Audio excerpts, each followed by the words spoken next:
Spicy dishes ഇഷ്ടപ്പെടുന്ന ആൾക്കാരുണ്ടെങ്കിൽ ഒരു സ്പെഷ്യൽ അൽഫാം പരിചയപ്പെടുത്തി തരാം. ഹോങ്കോങ് അൽഫാം. ഗ്രില്ലിസ്റ്റ. ഇത് എവിടെയാണ് ലൊക്കേറ്റ് ചെയ്തിരിക്കുന്നതെന്ന് ചോദിച്ചാൽ നമ്മുടെ ആലപ്പുഴ ബീച്ച് ലൈറ്റ് ഹൗസിന് താഴെയായിട്ടാണ്. ഇത് കാണുമ്പോൾ തന്നെ നമ്മുടെ നെഞ്ചിലൊരു പുകച്ചിലായിരിക്കും. പക്ഷേ അത്രത്തോളം എരിവോ കാര്യങ്ങളൊന്നുമില്ല. പക്ഷേ സ്പൈസിയാണ്. മസ്റ്റ് ട്രൈ ആയിട്ടുമാണ്. ഹോങ്കോങ് അൽഫാമിന്റെ മസാലക്കൂട്ട് അതാണ് ഹൈലൈറ്റ്. നിങ്ങൾ ഫുഡ് കഴിക്കുന്ന സമയത്ത് പൊറോട്ടയോ റൊമാലിയോ ചെറിയൊരു പീസ് എടുത്തിട്ട് ഈ ഒരു മസാല പിടിച്ച അൽഫാം ഒരു നുള്ളി വായിലോട്ട് വെക്കുന്നതിന് മുമ്പ് നിങ്ങൾക്ക് വായിൽ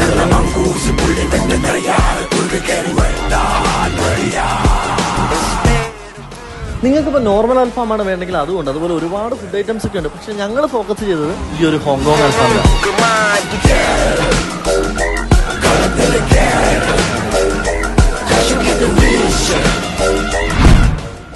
ഈവനിങ് നിങ്ങൾ ജസ്റ്റ് ഒരു ഔട്ടിങ്ങിനൊക്കെ ഇറങ്ങുകയാണെന്നുണ്ടെങ്കിൽ ജസ്റ്റ് ഒന്ന് കയറി ഒന്ന് ടേസ്റ്റ് ചെയ്ത് നോക്കിയോ. മസ്റ്റ് ആയിട്ട് ഇഷ്ടപ്പെടും.